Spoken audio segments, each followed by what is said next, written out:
Today's story is of a monk. A monk is one who renounces everything and makes one thing his goal. There is a big reason behind a person becoming a monk. No one becomes a monk just like that. There was a big reason behind that person becoming a monk. Before becoming a monk, that person's mind had forced him to do many wrong things. He had committed many sins. That person starts walking according to his mind.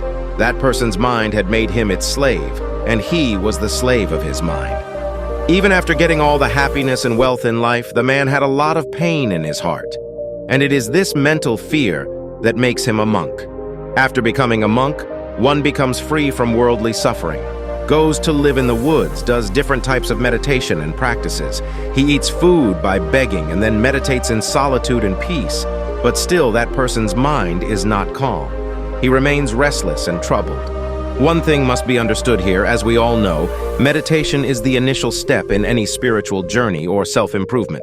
It is started when your mind is calm, when our mind listens to us. But the mind of that monk is neither calm nor listening to him.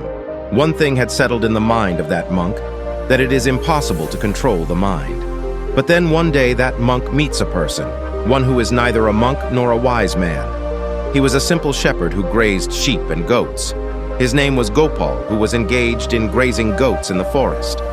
Gopal asks him, "Can I help you? You are looking very worried. For the last several days I see that you are very restless. If you want, I can help you." The monk laughed, listening to Gopal, and said, "Well, how can you help me? You are worldly and you are attached to illusion and the world. I left everything and came to the forest, yet my mind I am not in control." Gopal says, "Yes, I can teach you. I know how to control my mind." That cowherd says, "There is no need to give up everything to control the mind. There is no need to come and live in the forest. To control the mind, it is necessary to give up just one thing." The hermit asks the herdsman, "What is that one thing?" The herdsman says that it is a thing, wrong information. All the information that has been inculcated in us till date has created our brain and mind. The ascetic asks the herdsman, "But how?" The herdsman explains, "You have never eaten apple fruit in life. You do not know anything about the taste of apple. So can you ever feel like eating apple? No. That's why our mind is made of information." The sannyasin is impressed by the cowherd's words and says, "Can you tell me a little more about it?" Gopal tells the monk that if you want to control your mind, listen to me carefully. You can control your mind when you can see the root of your mind. The mind is made of information, and our body is made up of 5 elements of information. There are entrances. First, eye. Whatever we see with our eyes, good or bad, all that keeps getting accumulated in the memory of our mind. The second, ear. Whatever we hear with our ears is sown in our mind in the same way as a seed. Third, tongue. Whatever we taste, it gets imprinted in the memory of our mind. The fourth is the nose. Once we smell, whether it is fragrant or foul-smelling, it is recorded in our mind. And the fifth is the touch. The thing we touch once, it is remembered in our mind. It gets marked somewhere. Whatever information enters us through these 5 more physical doors, that information gets accumulated in the form of seeds, and gradually trees are formed. Our mind is like the soil in which the seeds are sown, and our intelligence is like the farmer who sows the seeds. If our intelligence sows the seeds of wrong information in the midst of correct information, and in future when that seed becomes a tree, so in future that tree will bear bad fruit.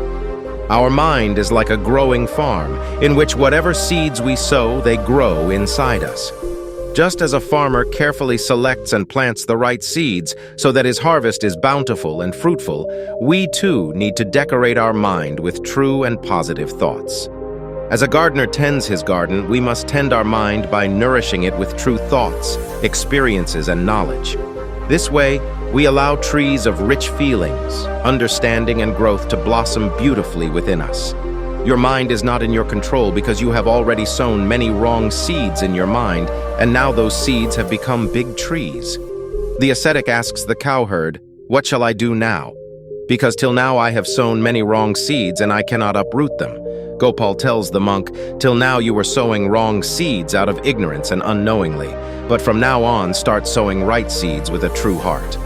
What if there are thousands of wrong seeds inside? Now get ready millions of right seeds to grow. You just have to pay attention, see what information is going into you through these 5 doors, and whether the information